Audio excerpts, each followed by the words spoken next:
Kids.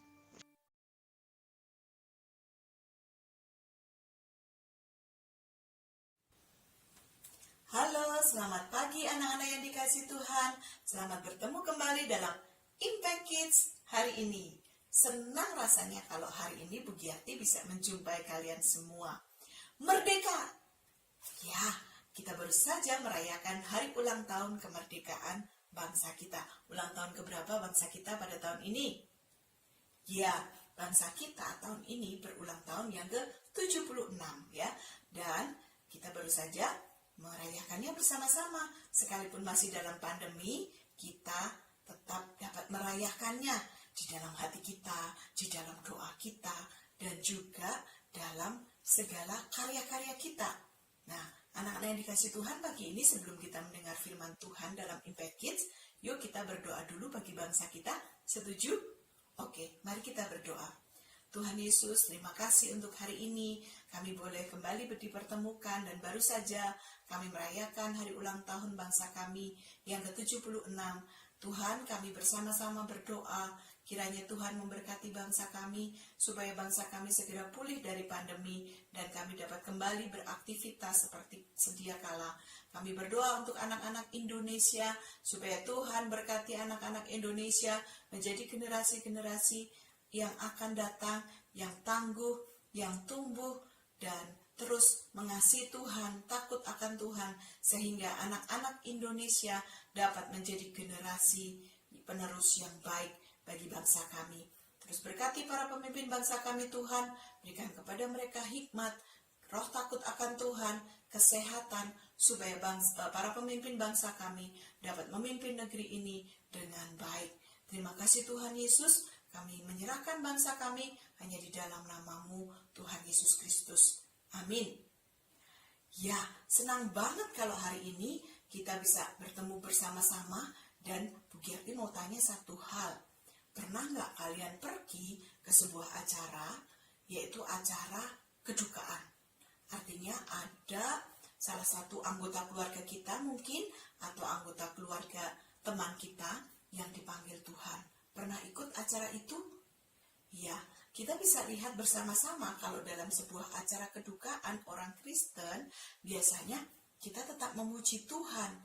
Kira-kira apa ya yang menyebabkan orang Kristen atau orang percaya tetap memuji-muji Tuhan meskipun dalam kedukaan? Apa yuk? Ya, yuk kita sama-sama lihat dalam Mazmur 68, maksud Bu Giati, Mazmur 68 ayat yang keempat. Apa yang menjadi sumber sukacita dari orang-orang percaya? Ya, Bu Giati mau bacakan buat kalian semua. Kalian jangan lupa membuka Alkitabnya juga ya di rumah. Mazmur 68 ayat 4. Tetapi orang-orang benar bersukacita. Mereka beria-ria di hadapan Allah, bergembira dan bersukacita. Ya, mengapa orang percaya atau orang yang sudah menjadi orang Kristen, percaya kepada Tuhan Yesus, selalu bersukacita? Apa yang menjadi sumbernya? Mau tahu? Ya, yang pertama, tentu sumber sukacita orang percaya atau orang Kristen, orang yang percaya kepada Tuhan Yesus, adalah kasih Tuhan Yesus itu sendiri. Bahwa Dia yang adalah Allah, rela datang ke dalam dunia, menebus dosa kita semua. Dia mati di atas kayu salib, darahnya tercurah untuk mengampuni segala dosa kita. Nah, itulah yang menjadi sumber utama sukacita kita. Sehingga dalam keadaan apapun kita masih tetap mampu bersukacita. Karena kita tahu bahwa baik hidup ataupun mati, kita akan tetap bersama-sama dengan Tuhan. Itulah jaminan yang menjadi kekuatan atau sumber bagi setiap orang benar atau orang percaya akan terus bersukacita. Pemazmur berkata bahwa orang benar akan bersukacita. Mereka beria-ria bergembira di hadapan Tuhan. Karena mereka tahu, kita tahu apa sumber sukacita kita. Yaitu apa tadi? kasih Tuhan Yesus yang sudah rela mati di atas kayu salib untuk menebus dosa kita. Lalu apalagi sumber sukacita kita, orang percaya? Yang kedua, tentu yang menjadi sumber sukacita kita adalah firman Tuhan. Firman Tuhanlah yang menjadi kekuatan kita, menjadi pedoman hidup kita, yang menghiburkan kita, yang menguatkan kita di saat kita menghadapi berbagai macam kesulitan, termasuk saat kita menghadapi kedukaan. Karena di dalam firman Tuhan dikatakan, berbahagialah orang-orang yang meninggal di dalam Tuhan.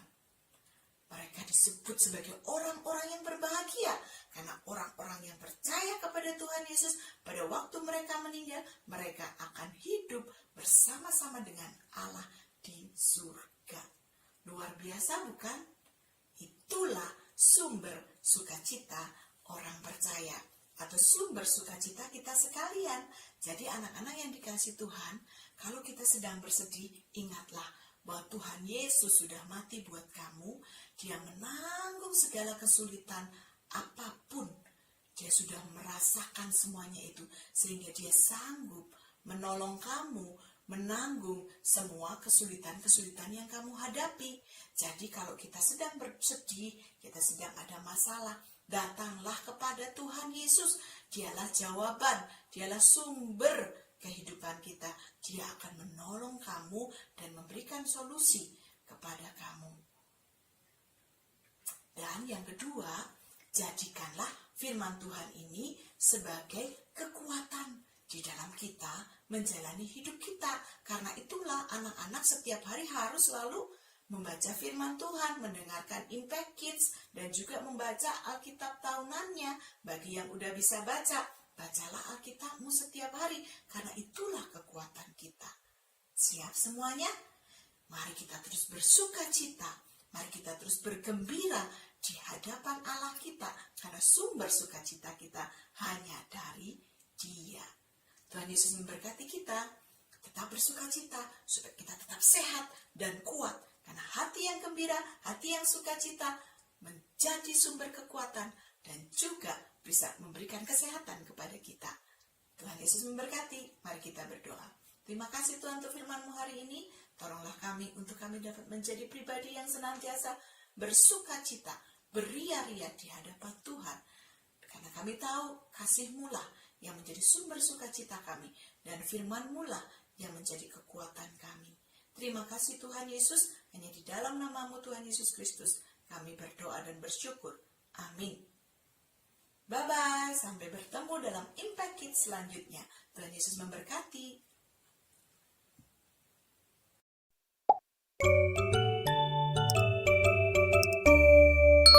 Impact Kids.